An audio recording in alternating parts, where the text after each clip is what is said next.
like every time my daughter opens up the refrigerator, the water stops, so it takes a little while.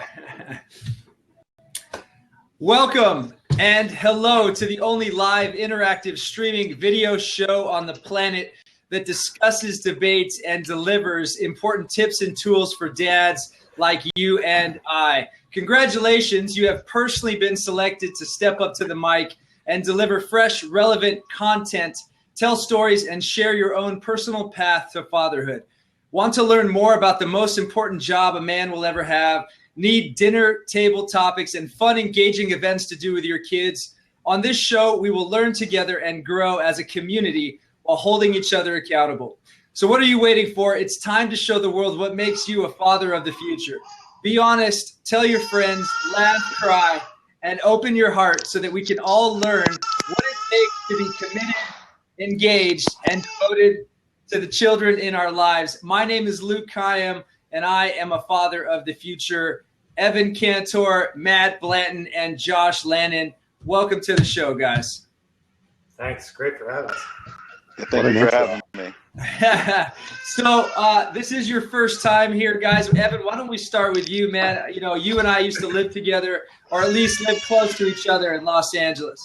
And since then, I have 2 kids. You have 2 kids. Why don't you go ahead and introduce yourself and tell us what it's been like, especially now that you have this amazing sound in the background. First of all, I apologize for that. I have 2 children. One of them is 5 months old. My oldest daughter is 23 months old, and she's going to bed right now. So we have a lot of things going on. But yeah. So Luke, what exactly do you? All right. So the best thing about this is that it is live. So Evan, your dial-up that you have in your trailer right now is a little slow. It's a little spotty. So here's what I'm going to do. I'm going to start with Matt. I'm going to wait till you get a clear signal. I'm going to hit mute on that just for a second. Mr. Blanton, go ahead and start with you. Evan, we'll come back to you in just a sec. What was the question? How did you get into your relationship with your wife? How long have you been married? Who are you? And what makes you a father of the future? My wife's name is Michelle.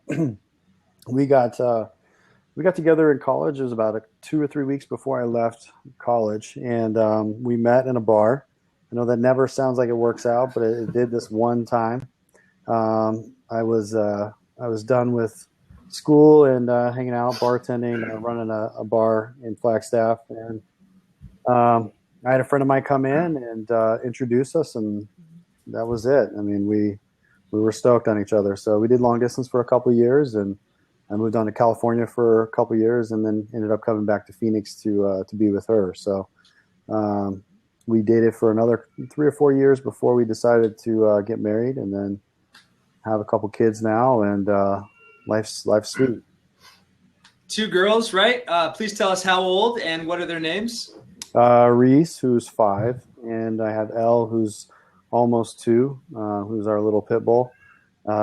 She's a handful. So we got one of each, one introvert, one extrovert. They're a blast. And Josh, your kids are a little bit older than ours are. Tell us who you are. Tell us about, of course, Lisa, your wife, and something that happened to you today that tested your patience as a father. Sure. Thanks, Luke. Yeah, my wife, we have 2 kids, Haley, that's 13, Jake, that's 9, but she insists that she has 5. So I think I'm the 3rd one, and then our 2 other dogs. So we have a big household. And kind of like you, Matt, I met my wife in a nightclub as well. I was running nightclubs in Las Vegas. It was a country western club. She'd come in and do the line dancing. And she would say, her story is that I stalked her for a few months. My story is I called it market research, and it ended up working out. We've been together for 20 years, married for, 15, incredible life. So what challenges me on a daily basis is now I have a teenager, 13, and the daily battle seems to be those shorts are too short. Go put on something longer, and the makeup and all that stuff. And so it's just interesting going from, not being a father, which kind of scared me, is let's do a fist fight. Let's, do crazy stuff. But have me be responsible for a child, that was pretty scary. So it's been a long learning curve, but it's been the best thing for me too. And I love being a father. So that's why I love being a part of this show. It's important that fathers get together, share ideas, experience strengths and hope, what's working, what's not working, and see if we can learn from each other. Yeah, beautifully put. Mr. Kantor, are you in the closet as we speak? I'm in the garage. Yeah, perfect.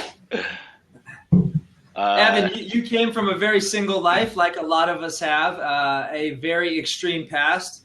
You have now settled down. Tell us what it's like, what that transition has been. It's different. I'll say that much. It's a different lifestyle. Like the other two, I met my wife out, wasn't really looking to settle down and met my life partner at that point.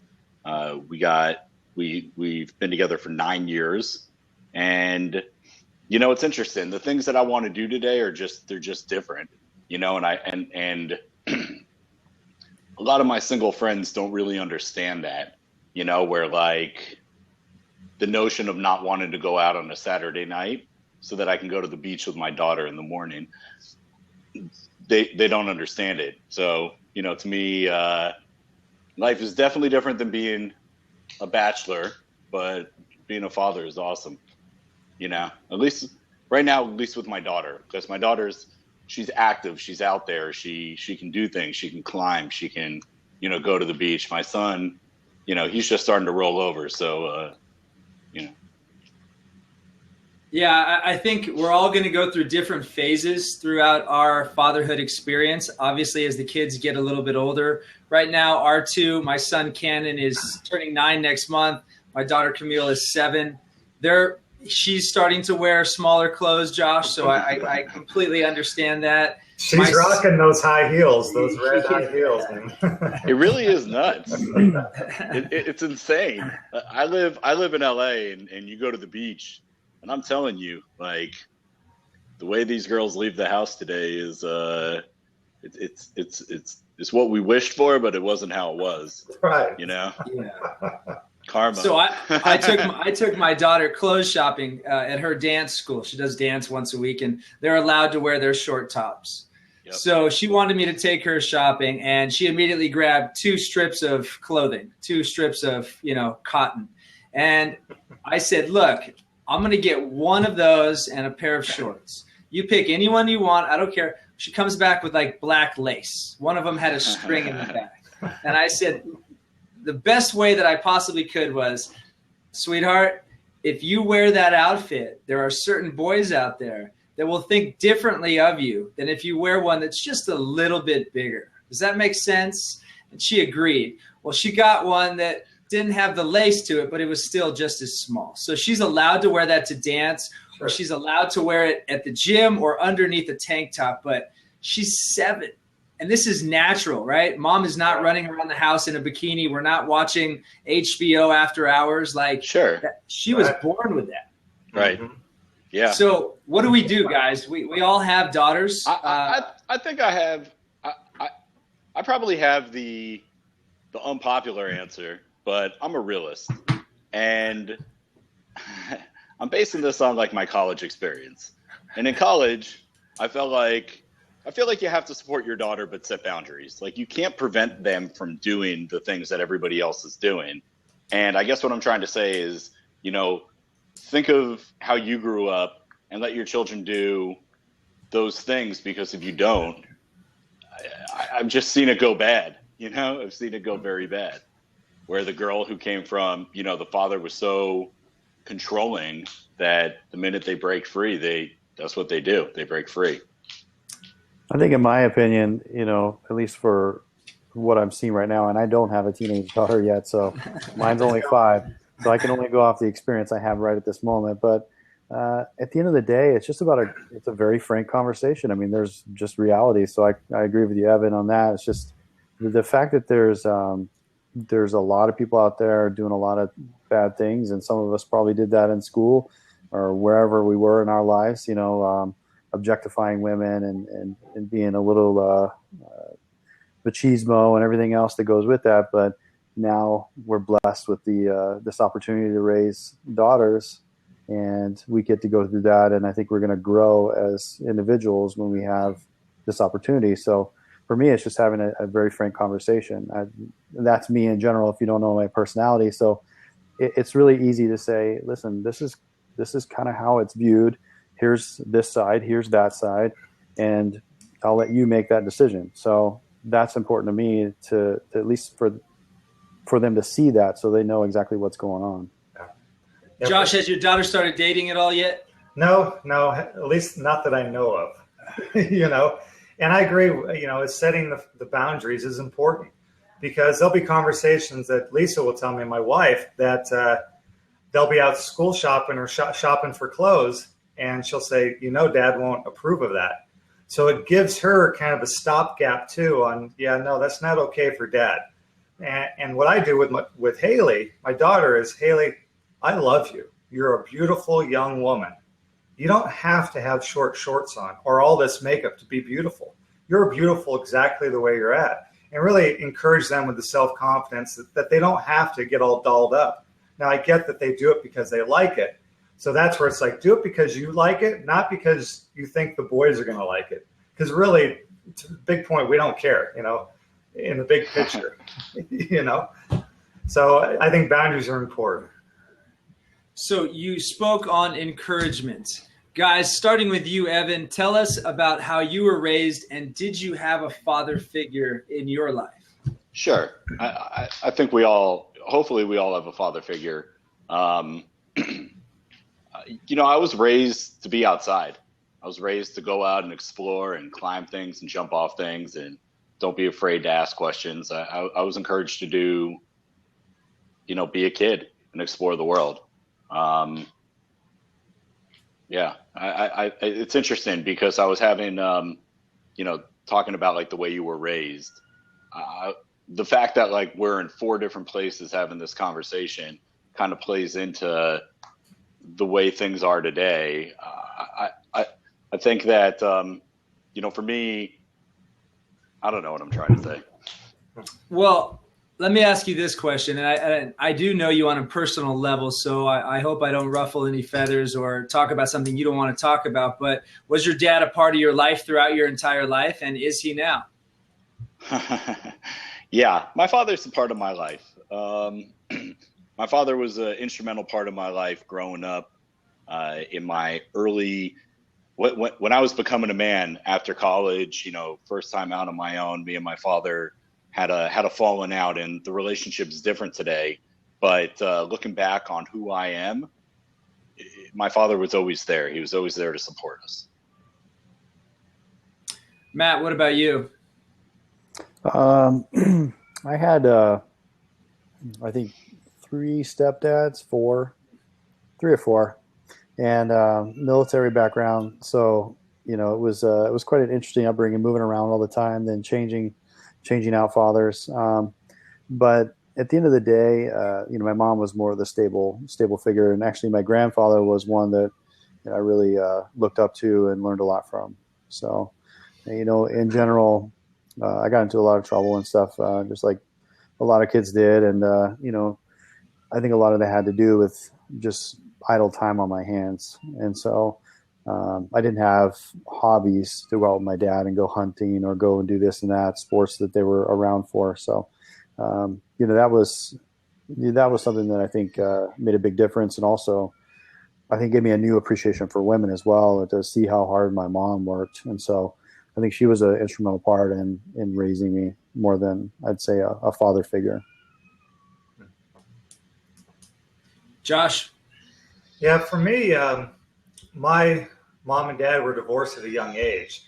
So at 3 years old, they had a really bad divorce. And so I kind of grew up in a split household. My mom raised me, but kind of looking back at it, it was a blessing because I got to see 2 different contexts where my mom is safe and secure and my dad's kind of wild.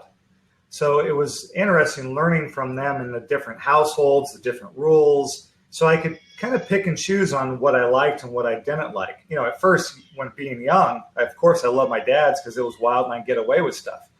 but the consistency of my mom's house kept me grounded. So my father figure was definitely one of hard work. I mean, he was a tough worker. He was an entrepreneur, had a number of different nightclubs and general contractor and built houses. So he was always doing something, but he was also present with us too. Is that when he was with me, he was like, let me show you what I'm doing. Let me teach you what I'm doing. So I'd be right there with him in meetings, learning and apprenticing from him. So I got a lot of value out of that because he knew I wasn't good in school. He knew I was getting in trouble. So my only chance was to be an entrepreneur. So I thought, well, let me teach this kid, some of what I'm doing, and maybe he has a shot in life. And it ended up working out. I think it's pretty amazing what we do pick up from, people regardless. So Evan, I think you know a little bit, but I grew up without a father. I had absolutely zero father figure in my life. So there's really no bar to be set. So when Cannon was born, anything would have been an improvement from what I was raised on. Now, I'm not a fan of anything. I'm not a fan of the bottom level. So I feel like I've really worked hard at seeking out other people. And a lot of them are my age and our age, because this is our 6th show on becoming a dad. And of the 24, 25 people who have come in this room, 24 of them are entrepreneurs or self-employed. So that gives a really true definition of how important the time is and the time management of what we would rather be doing. Each and every one of us, I know, and Matt, you wrote it here in your notes about spending time with your kids and how important that is to you. And I know how hard we all work on an individual level, but, take a second, Evan, and tell us what your week looks like. Cause I know you work commercial real estate in Los Angeles and you have a very fast paced life. How do you make the time to spend with your kids as they are growing up? It's like any successful person. I think you have to have a regimen. You have to have a routine. And that's what I have. Every single day I wake up at the same time. I get out of the house. I go to the gym. From the gym, I go to work. I know what time I'm going to eat, what time I'm drinking water, what time I'm going to the bathroom. All those seconds, I think that you account for so that you can make it home for bath time, or you can make it home so that your kids can see you, even if it's just before they go to sleep, just to spend a little bit of time with them. That's how you do it, and you find, it's like I love to go to the beach. And for me, the win-win is you throw the kids in the car and you go spend the afternoon at the beach, because rather than, go out on a Saturday night with your friends or anything else.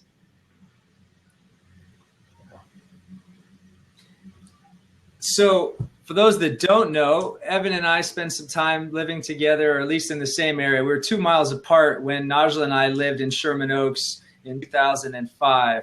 And he's one of the reasons why I quit drinking, Josh. He's probably the number 2, 3, and 4 reasons why.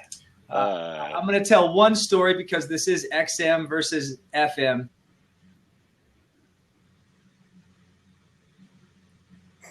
There was a time we lost him. We got a little freeze there. Everybody back? Okay, good.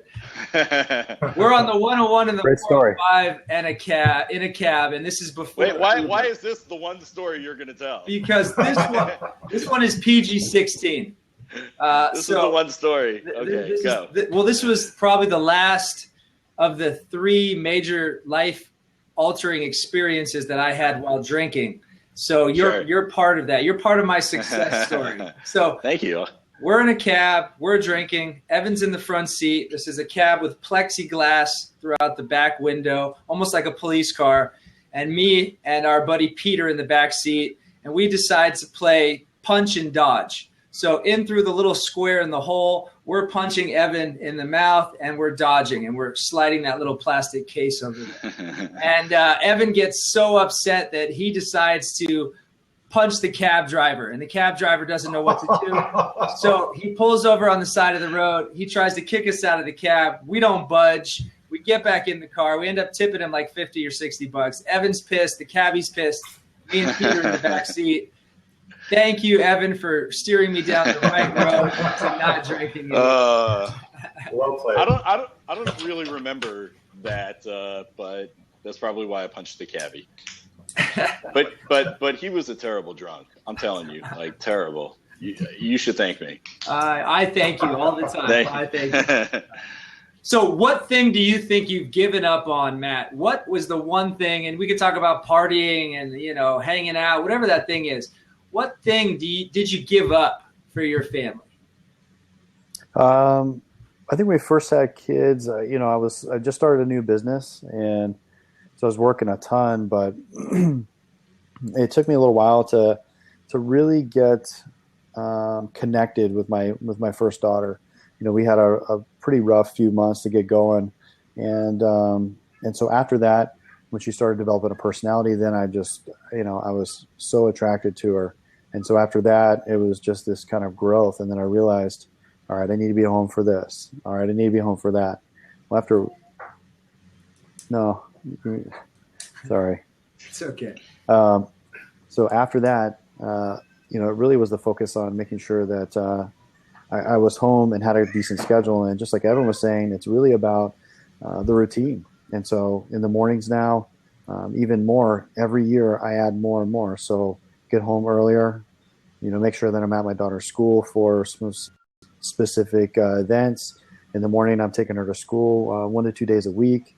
On the weekends, I know that I'm up with her on Saturday and Sunday. So I'm just adding more and more and more to that, and just realizing that it's really my decision. It's not up to them. It's really my decision to make sure that I'm there to hang out with them, and I get there for the events.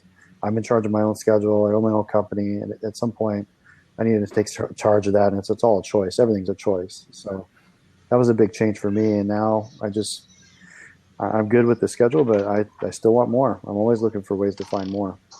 Yeah. Now, Josh, you sold your company. Sorry, guys. I'm sorry. You're good. You're good. You sold your company, you and Lisa, that you guys had built from the ground up, and you've had a lot more time to spend with your kids. And I know you travel a ton. You're getting ready. If not, you've already started a new startup. So you have a new company that's growing, and we'll get into that later. But tell us, once you sold the company, what things did you plan for you and your family to do that you couldn't have done when you were working and grinding each and every day? Yeah, because we sold December 2013 to a large private equity company. So it was a big deal. We had an opportunity to take some time off. So I went and consulted with fellow business owners, and what do you recommend? Because I had other projects lined up and stuff. And the biggest, most consistent feedback was take time off. Take a year off. If you can do it, do it. So that's what Lisa and I did. We took a year off, and we decided to travel for about 4 months out of that year. Wow. And we traveled with the kids all over the world. And it was fantastic. The kids learned, we've always done international travel with the kids, but the kids learned so much during that time period and have friends that they still stay connected with all over the world. Is like, that was incredible. So when it comes to time with kids is showing them other cultures and other ways of living and different food and having other experiences like that, I think is so important. And you asked a question I started thinking about is, what did I give up when I had my kids? And I think it's the biggest one was not being so damn selfish. You know, being single, you can be pretty damn selfish. It's like, you know what? I have a responsibility now. I love my daughter. I love my son. I love my wife. You know, they deserve me to be present for them. And I too quit drinking in 2001. And, you know, I found that for me, I have addictive personality. And that's okay with it. Instead of making it bad, sick, and wrong, I just focused all that energy into business, into my family, into my kids. So today I'm addicted to my wife. You know, today I'm addicted to the success of my family, the success of my kids. And I'm cool with that. You know, it's like, right on. I'm an addict. I love it.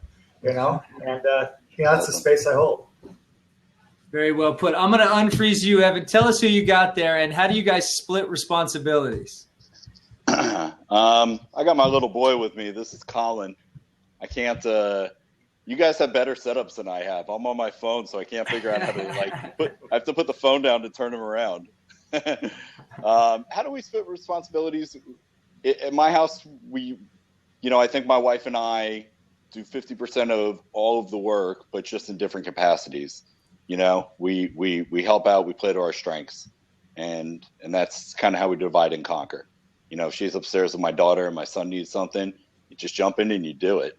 And, I'm a little, I don't know. I don't recall how old, Matt, your children are. But I'm new to this. So, this has really been, it's an adjustment, it's definitely an adjustment. Big. Huh? Game changer. You went big. Yeah, we went big quick. And, but look, there's no better way to do it than just to jump right in. And, it's funny because I think one of you were talking about like the qualifications of a parent.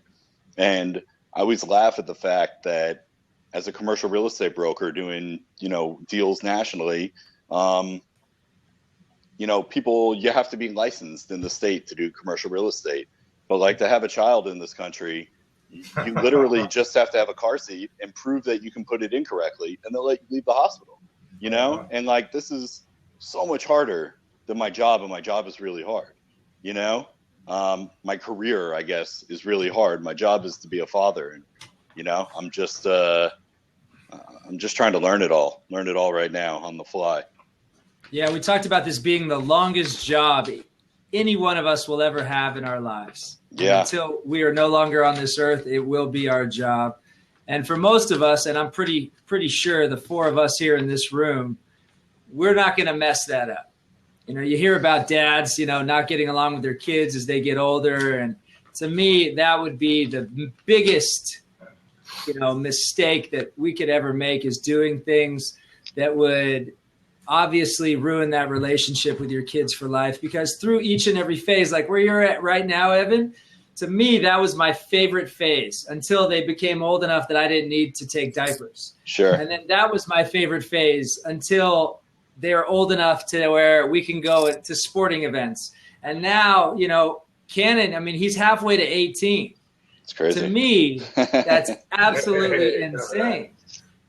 So I don't want to miss any moments. I don't want to mess any moments up. And we all have our mistakes. Mom was gone. She was out of state for a couple days last week. I had both kids for all 4 days.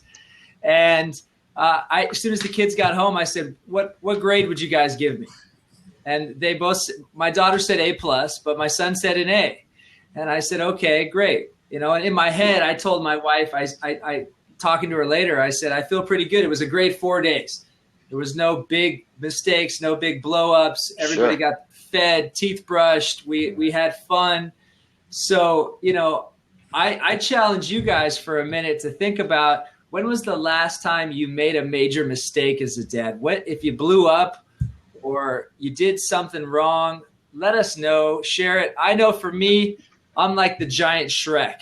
I do nothing, I do nothing, I do nothing, I do nothing.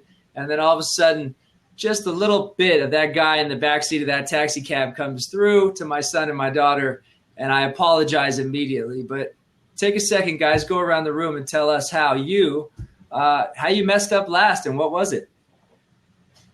I don't recall messing up. And you're definitely too new to this. I would say my mess ups are when I get frustrated, how I handle myself. I think that my daughter, who is 2 years old, I'm realizing is paying attention, and the things that I do, she mimics or thinks is funny. And so I would say the biggest mess up are not being aware that I'm a role model from time to time, where you lose your cool and not realizing that she is definitely paying attention. Yeah. It's crazy. She's like a little, she's everywhere. Always watching. I'd say the same kind of true with me is temper wise, is that it pressures on with business or finances or whatever it is on the outside. One little thing and I blow up on my kids. Not bad, but something's like, wow, that was not appropriate. So it's like tuning that down and being aware of, okay, let me separate their behavior from them. Like, just because they did something wrong doesn't mean that they're a bad kid.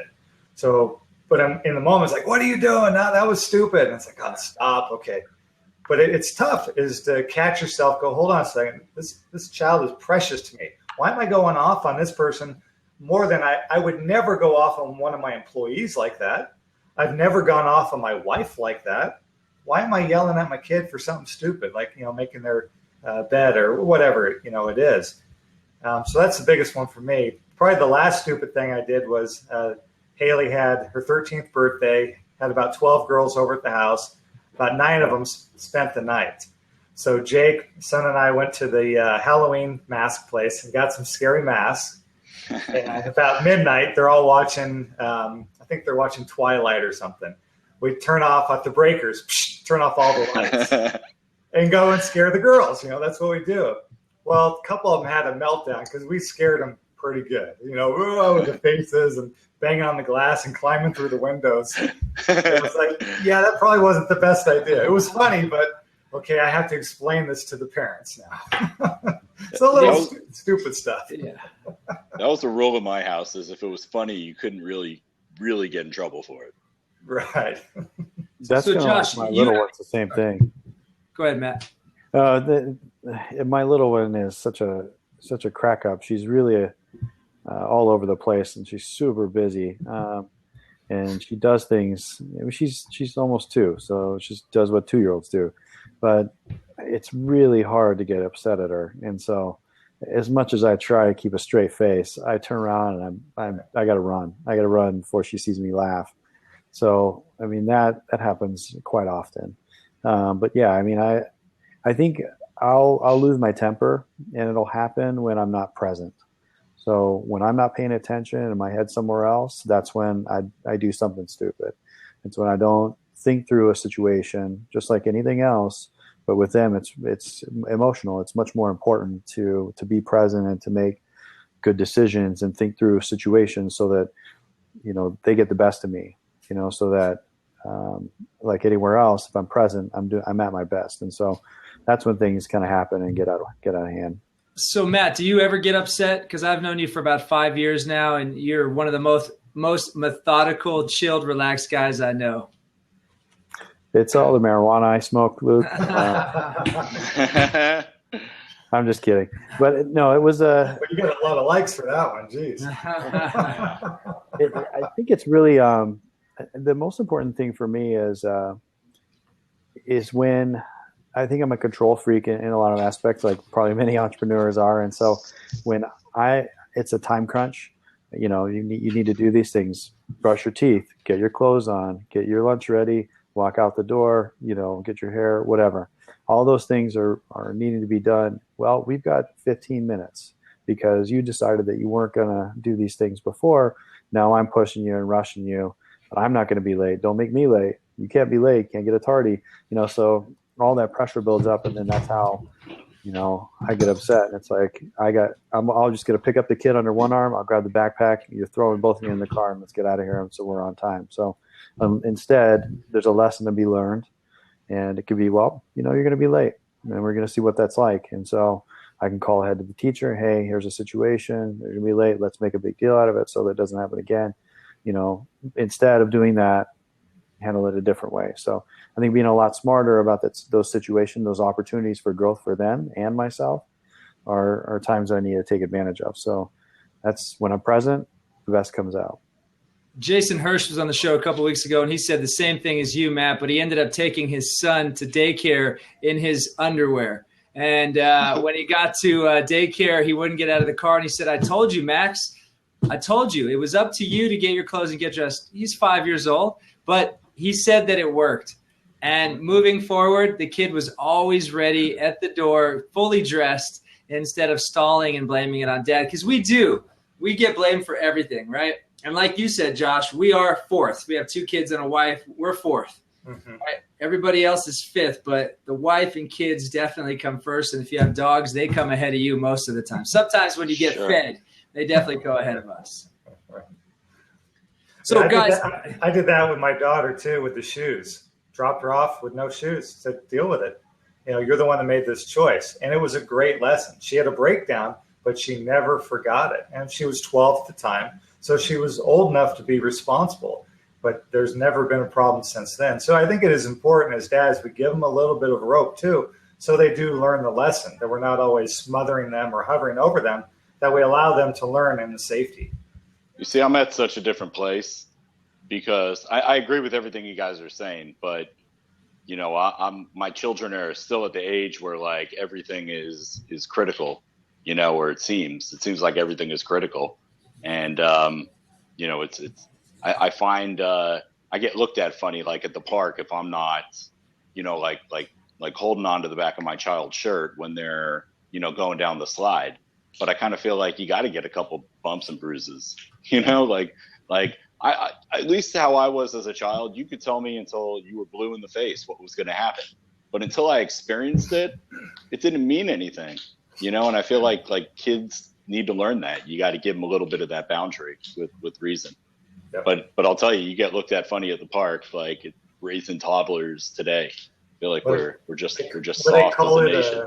A free range parent now or something like that. I don't know what they call it. I call it soft. Yeah, just let them go down the slide. Yeah, let them go down the slide. It's just, to me that's always been my attitude. It's like, listen, we're all here. We survived. So Josh, you have a daughter and a son. I have a daughter and a son. Evan has a daughter and son, but yours are a little bit older. Right now, we're seeing a lot of this. And our daughter, who's younger, appreciates everything about everybody. She's very, very sweet. Mm-hmm. But she's also naive. And her older brother, who is action jamming, he's a mini Pete Kravitz. He is constantly hustling and always negotiating, finds ways to work her, and on top of it, can be mean. How do we soften that? How do we defer it? How do we make this thing? We're not even in the teenage years yet, and they were here an hour ago and they lost 20 stars. We have an accountability chart at home. So brushing your teeth, doing your homework, feeding the dog, they get stars. Stars equal points. Points equal dollars. And they both lost 20 because they're screaming during a class and they're yelling and they're acting like animals. How do you get the brother and sister to work well together? I think the brother and sister will always battle. It's just part of the makeup, and that's how they get stronger. The challenge would be if Cannon's doing that to other girls. If he's manipulating or playing that game with other girls, then it's like, okay, it's time to step in and we got to make a major correction. But he's testing his boundaries. He's learning. He's applying. And same thing with your daughter. Camille, she's learning as well. So then you could coach her on, hey, did you see how he set you up here or how he did that? So it could be a learning lesson. So I think in the right context, it's a good thing if there's coaching along the way, because that's how they get stronger. I know my kids battle all the time, and it's like, are you kidding me? But then I see Jake, like outside of it, how he's protective over other girls or how Haley does things. And it's like, man, that's cool. Okay. So in God's grand scheme of things, it's working. So that's where I have a little bit of trust in the process. Now, do you have a brother or sister? I have a stepbrother and a half-sister, and we battle too. Okay. Yeah. Battle. Evan, did you see your daughter when you got home from the hospital with your son? Was she acting differently? Did she start to kind of be defiant? Did she test you guys? I feel like she's doing that more now. She's doing it more now where she's testing, where she's trying to figure stuff out. She was like 17 months old. So I think the real issue that she had was missing her mom because she didn't see her for 4 days. And I think that maybe the weeks after, while my wife had a C-section, while the C-section healed, I think that she, didn't understand why her mother wouldn't pick her up, but everything kind of went back to normal after that. What's interesting is I remember the 4 days my wife was in the hospital, my daughter would have a breakdown, just a meltdown at night. And I remember my brother, he said to me, well, didn't you explain to your daughter what was going to happen? And I just remember thinking to myself, like, she's 17 months old. Like there's only someone who could understand or comprehend about what's happening. But as far as testing boundaries, I feel like now I watch her play my in-laws. She just plays them, and I just see it. She just knows like what to do, and they'll just give, and I see it. And same thing with my parents. Like, she's a hustler. She knows who to play and she knows who not to do that with. Yeah. What about your two girls, Matt? I know that you say that they're completely different. Yeah, they definitely are. How do they work you? every angle they can think of. I think for the most part, it's really what I say I'm going to stick to or I'm not. Depends on the mood or depends on this and that. So trying to be consistent in what we say and what we do. But my wife and I are complete opposites personality-wise. And so, I think we're working hard to get on the same page when it comes to parenting. So setting those little incremental boundaries, those little incremental rules. Okay, well, this happened and you did this. All right, well, let's go through that and figure out, what can we do to make sure that we're on the same page next time.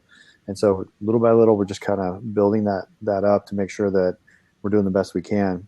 The girls can play well together for the most part, but they're two very intense individuals in different ways.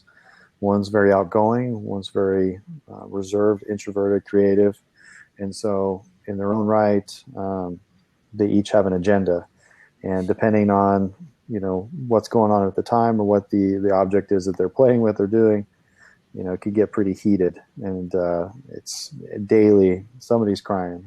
It doesn't matter what day, somebody's going to be crying. It could be taking a bath, could be having food, it could be somebody got thrown off the couch, somebody got pushed in the pool, whatever it is. They like to have fun. And so you can leave them play for a little while, and 15, 20 minutes in, somebody's going to be crying. So somebody hit me or whatever. So it's part of it. But at the end of the day, I just kind of sit back and laugh about it because, I'm blessed that they're both healthy, that we've got two smart kids, and we have a lot of opportunity to give them a lot of things that we didn't have when we were growing up. So I never had I had a little brother, stepbrother, who was about 7 years younger. And so there's a big distance between us. So watching this dynamic, they're closer, and they're fairly loving to each other when they want to be. And so watching that is really cool. I enjoy that. I think if you were born between 1970 and 1985, you have a step or half brother. I just think that's automatic within that time frame. Yeah. My father is going to have another son in November. Tell us about that. It's crazy. There we go. Tell us about that, Evan. It's just weird, It's like weird. When my dad was out here, and so my mother and father are divorced. I have an 8-year-old brother. I have a 6-year-old brother, and now I'm going to have a 1-year-old brother. So me and my brother laugh because each of us have children that are older than their uncle. Like when you think about it, like my son is now older than his uncle. And I don't know if you remember this, Luke, but at my wedding, we were taking photos and my dad's son was running around. So I picked him up and I handed him to my nephew and I told him to hold his uncle. And I remember my dad, got so offended. And I was like, it's a sign of respect. He's an uncle. It's weird, dude, is what it is. It's weird, but sure, such is life. And the what fact that all boys too. All boys. There are 5 of us. Wow. So keeping it lighthearted, guys, let's go around the room for a second here and talk about an embarrassing moment. For me, I remember being on a flight from Los Angeles to Hawaii. Speaking of Hawaii, by the way, Josh, I heard you talk about, not wearing shoes out. In Hawaii, I didn't have to wear shoes to school until I got to 5th grade. At Punahou, it was 5th grade where you finally had to start wearing sandals. So I know all of you guys have a little bit of Hawaii in you. And that's a great part about growing up in the islands. No shoes. That is great. So I remember flying out on a flight from LAX, Evan, when Cannon was probably 6 or 7 months old. And we were on a 747. It was a big jet. It was just me and him. I think it was our first trip to Maui. Well, none of the bathrooms had the lever or the bench that came down to change diapers. So I had to change the diaper on the floor in the emergency exit, like right up A1 or A2, right up in the front cabin. And my seat was not there. My seat was further in the back. Well, he gets to rolling around. Well, make a long story short, there is poop all over the ground. And after I've done his diaper, I got him in my arm. It was like my first real dad moment. I'm trying to clean up, like the dog, the little bit of poop in front of these people's seat. And everybody's staring at me. And I literally look at everybody and I'm like, there's no place to change the diaper on this thing. And I turned around and I walked back. That's number one for me. So what do you guys got? Nice. Actually, I'll piggyback off that because mine was recent. Was an airplane flight too. That seems to be when they really get us when we're cornered. But we were trying to make a decision. Okay, we got a 16-month-old, 17-month-old, and a 5-year-old. We went to the East Coast, we went to Atlanta. We're coming back and trying to figure out what the best time is for a flight for this crew. So we were like, all right, we're going to do late night. We'll fly out at 11:45 at night. They'll sleep through the plane ride, and we'll get back, and all is well. And so that was our plan. The flight got delayed another hour and a half. So we waiting in the airport. They're still awake. Finally get on the plane. We all get settled. And by this time, my 17-month-old is just overtired and going crazy. And so this is a 4-hour flight. About an hour and a half in, my 5-year-old's been asleep for an hour. And my 2-year-old or 17-month-old is running around. We can't get her to calm down or go to sleep. So it's literally like holding on to a feral cat with a leash. I mean, she was just all over the place, bugging the people behind us, in front of us, all over. And then my wife is like, seriously, what the is going on here? So at one point, I'm sitting in the window seat. My wife's in the aisle seat, and she's holding our 17-month-old Elle, and they lock eye to eye. She gets quiet, and then she goes, ah! And at the top of her lungs is screaming. And this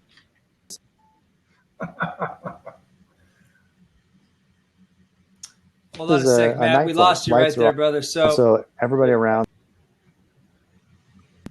So, Matt, take a second and hit refresh on your computer. Can you hear us, Matt? Hit refresh real quick. Yeah, and then come right back in. Sometimes the bandwidth. Where'd he go? He'll be right back. He's got a story to tell. Right at the punchline. Right at the punchline. Right? Yeah. He'll come back in here in a second. Josh, why don't you continue with embarrassing moment? Oh, here he is. Here he comes. Just a sec. All right. Hopefully that's better. There you go. So anyway, everybody is kind of turned around looking at us on the plane, and we have one moment. My wife and I look at each other and just started laughing. I mean, what do you do? The kid's gone crazy. She lost her mind. I'm like, so we just kind of waited out, and give her some Elmo on the phone, and eventually she crashed out. But I mean, it was comical. She woke up everybody within at least 10 aisles back and forth. So that was a fun one. Josh, what about you? I tend to do stupid stuff all the time. But connecting it with the kids is my son was about 2 years old at the time. We were getting ready to go to an event. So Lisa and I were dressed up. We're on our way out. We kind of had the guilt because Jake wasn't feeling good. It's like, look, we still got to go to the event. And I forget exactly what the event was at the time, but we had fairly nice. We were dressed up. And a babysitter was there, and Jake was fed, and everything's going good. It's like, all right, we got to go. I said, well, hold on, let me, so I'm holding Jake, and I tell him, hey, we'll be home a little bit. I hope you feel better. Again, he's only about 2 at the time, but just letting him know that I care about him, and I'm going to leave and come back. And he looks at me, and his eyes get real big, and next thing you know, it's like a fire hose. Woo! Just barfing all over. It hits my face, down my jacket, just flowing. And I'm like, oh, man. And, of course, what any good mother would do, my wife starts laughing at me and says, stay right there. I'm going to go get a camera. So I'm sitting there with warm noodles and stuff on me. And she, of course, documents it and then wants to send it out to all of our friends and show the picture of me with puke all over. And needless to say, I ended up changing, taking a shower. We were way late. But, that was pretty embarrassing when I was ready to rock and roll and I got puke all over me. But, yeah, it is what it is. I think that's a winner so far on this week, man. That's pretty good right there. So, guys, a couple more things here before we all get back to our jobs, our careers, and our kids. we're talking about each and every week, not only having this show for people to go to and go back and watch, but to come on and talk about different topics. But, for me, it's finding new creative things. I could go in the backyard with my son and play football and baseball for hours, but I know I'm going to be taking away from the time my daughter wants to spend with me, even though now she can throw and catch the football and the baseball because she's done it with her brother for so long. So finding activities, finding events that are unplugged or outside that don't involve the television or a screen. I'm going to have a little jar here, and we've done a couple of these in the past couple of weeks, but I'm going to pull a couple of these out. I'll pull one out for each one of our rooms. This is kind of cool here, but this is the jar of fun, and it says thumb wrestle. So pulling a thumb wrestling match right up right there is something cool to do. Another one would be starting a collection. So whether that collection is baseball cards, coins, flowers, it could be anything. It doesn't have to be permanent. It could be a temporary collection. And then one more activity or idea here would be make up a silly dance. And this is big with the daughters. So is there anything else like this you guys have that you like to do for activities? Because I'd love to add it to the jar of fun. I've had a hard time connecting with my oldest. Because of her introvertedness, her creativity, and just her personality. So one of the things that I found recently is Legos. I mean, I'm not a very creative person, but give me Legos and I'm as calm as a Hindu cow. So it actually works out best for both of us. And so last week and a weekend before, I took her down to the Lego store, went cruising around, and I ended up getting her a set. And then all of a sudden I was like, wait, they have Star Wars. So I got myself a set as well. And so we spent the majority of that next few days putting together Lego sets. But that seems to be a really cool thing that finally found that we can do together. That's cool. Canon has the Death Star. It has 11 million pieces. And if you ever want to come over and start chipping away at that, let me know. Josh, come on back in the room, Josh. Evan, what other activities do you have like that we could all become a part of and do with our kids? This is a great, I don't have a great answer. I'm still looking for the things that I can do with both of my children at the same time. At this point in their life, it's things like going to the farmer's market or having a picnic. I'll tell you what, though, I was in Mammoth Labor Day weekend and just watching, some dads with their kids mountain biking down the mountain, and just thinking to myself, like, that's an activity I'd really like to do with my kids. Or every time I get in the water to surf, I think to myself, I can't wait for Morgan to be just a little bit older so that she can come out here and do this with me. And I don't know if it's foolishness or just hopefulness, but I am hopeful that that's what she wants to do.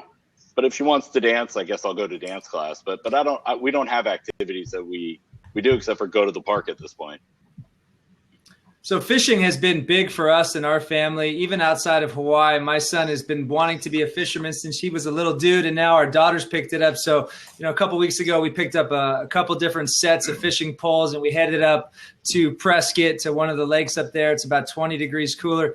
That's been awesome. So now we have the set, now we have the gear, and sometimes we don't catch anything, but it's just that time unplugged outside that we love to enjoy so much. And I talked about this a couple weeks ago. The greatest single activity over Hawaii, over New York, over Chicago, over any of these travel cities has been going down the Grand Canyon with my son last summer. Matt, I told you about that.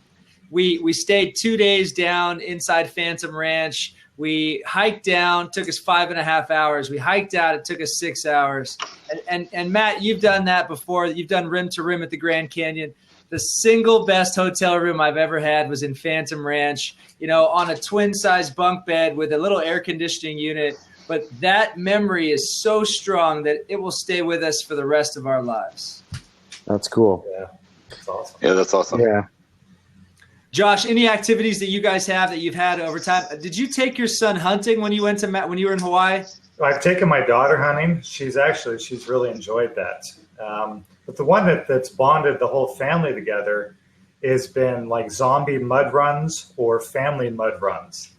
it's been really cool because especially with the zombie, it set it up like flag football. So you have your flags and the zombies, there's walkers and crawlers. They pull your flags, and the goal is to get through like the 5K with all of your flags that meant you survived the zombie apocalypse. So there's some nerves and there's some adrenaline to it.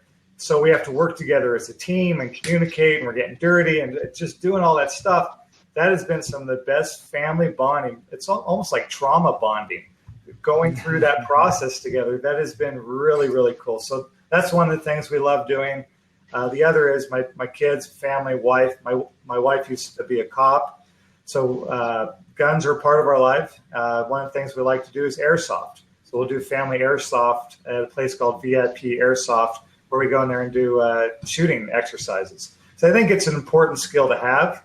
Hopefully we'll never have to use it, but it's like an insurance policy. It's just a nice skill to have, to be able to do those things together. That's awesome. So guys, this next piece is about what would happen. And, you know, I wish nothing but a long life for all of us and all of our kids, but we got to talk a little bit about the what if. And the what if is this: if we were gone tomorrow, if it was a plane crash or an automobile accident or something, and our kids and our family were left behind, what would they say about you? What would your legacy be? Starting with you, Evan, please let us know what words would come out of your family's mouth. If I were gone tomorrow, I think my family would say that I worked very hard and I really enjoyed being a father to my children. That's the hardest question, you know, like to even think about this. It's a tough question. I don't think my children would say much, considering my son can't speak and my daughter only says no. What would your wife say, Evan? I think my wife would say I was an asshole. No, I think you know, my wife would be devastated, but she would say that I love my family very, very much and I worked very hard, and that I always made her laugh. That's awesome. Matt? You know, it's funny. I did an exercise like this when I was on a retreat with some other entrepreneurs, and the exercise was basically answering the question of, if you could write a letter to one person, you know, let's say you're on your way home from this retreat, you have an accident and you die. You're able to write one letter from beyond the grave to one person. What would you say, and who would it be to? And I wrote it to my daughter Reese, and it was a really, really difficult experience and exercise. So it put thought to priorities, you know. And if I may say that I spend time with my family, or I want to spend time with my family, they are my priority. But at the end of the day, actions speak louder than words. And so it was good and reflective to look back and say, all right, what am I doing that I can do better? And just that's all I do every day is try and look at that and figure out exactly what I can do better. And so, you know, with that, I would hope that would be the sentiment, is that I'm constantly striving to be better, not only for them, but for myself and for everybody around me, community. Josh? Yeah, for me, I'm naturally a protector. It's kind of how I'm wired up. And so my first objective is to make sure my family is protected, is taken care of. So one of the strategies I've deployed is that whatever debts I have a life insurance policy to cover that debt. So no matter what happens, then it's scalable. No matter what happens, my family can pay off that debt and not have that burden over their head. So that's first what's important to me. Then second, kind of set it up to where, what was going on in my head? You know, what created my thinking, my evolution of thought, my businesses. So documenting books that I've read, personal courses that I've attended, and not saying that they'll ever do it, but just kind of a map of, hey, this is why your dad did what he did. This is kind of what he was thinking, and the books that really influenced him. So one, I'd want to have that legacy there. And then two is, when I'm gone, is that what they say about me is that I never let people get in my way. What I mean by that is that I've had a lot of people say, you can't do that. or you'll never be smart enough, or you're not strong enough, or you're this, that. If you don't go to school and get good grades, you won't be anything in life. Fuck all that, man. I mean, that's someone else's belief system. So I didn't let that get in the way of what I wanted to achieve in life. And I think that's important, is that you go after what you really want, and you do it legally, morally, and ethically, and you do it for the right reasons, that they know that I was committed to that I went for it. I took on life. That's beautiful, guys. Evan, Mr. Kantor, Yes, take sir. a minute, please. This next piece is called Shameless Self-Promotion. I will start. It goes to you next. You tell us a little bit about your business, your hobby, something that you believe in. For me, we're getting ready to do the Whole Life Challenge. It's 56 days on 7 different pieces of lifestyle, fitness, nutrition, stretching, flexibility, all those different things. Team Sick Fit has about 50 participants all over the world. And I will encourage you guys to join in on the Whole Life Challenge for the next 56 days to hold yourself accountable and your family accountable to eating right and living right. Evan, tell us about Mr. Studley himself. And for those that are watching, tell us how they can get a hold of you and how they can find you. Sure. So it's actually Savills Studley. We were acquired by a London-based real estate firm last year. So sadly, it's not eCantor, it's Studley anymore. It's eCantor at savillsstudley.com. Just not as cool.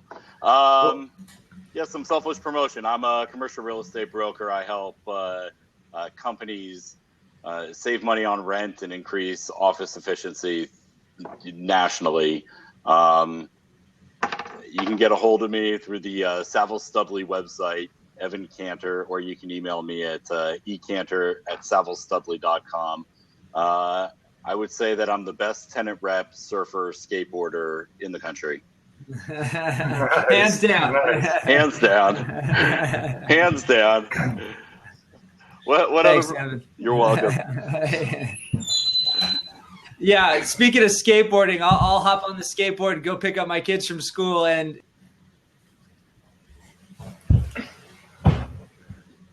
Locked up. There's nothing It was cooler awesome. and do those kind of fun activities. To be a cool hip dad means a lot. Matt, shameless self-promotion, my man. We are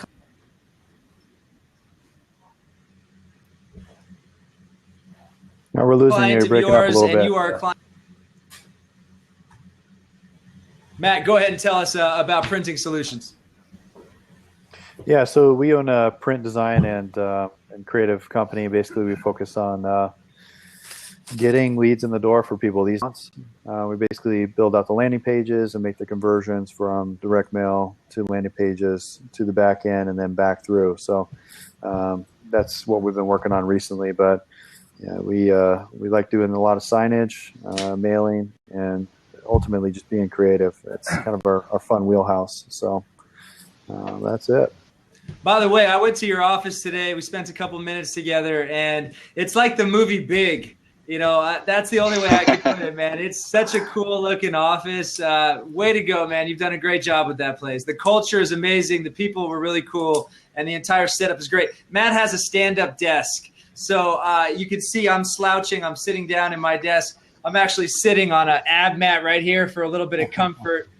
So by next week, I'm going to go public with it. I will have a stand-up desk here in this office. I will be looking just like you soon, Matt. I'll help you out there. Let me know. Yeah, appreciate it. Josh, tell us about your boy. Who you got there? Sure, this is Jake. His nickname's Chaka. Not Chaka.